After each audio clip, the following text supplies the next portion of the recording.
हे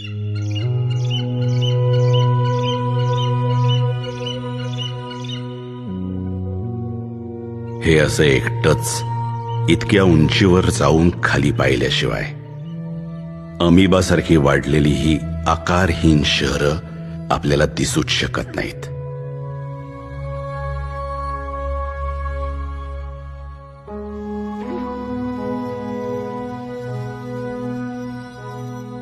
पण अशी ही शहरं जन्माला आली तरी कधीपासून? ज्या दिवशी खेड्याकडे चला हा महात्मा गांधींचा मंत्र खेडं सोडून चला असा घेतला गेला त्या दिवसापासून 1991 ला आलेल्या डेव्हलपमेंटच्या नावाखाली कित्येक छोटी छोटी खेडी संपवून देशभर अशी बेसुमार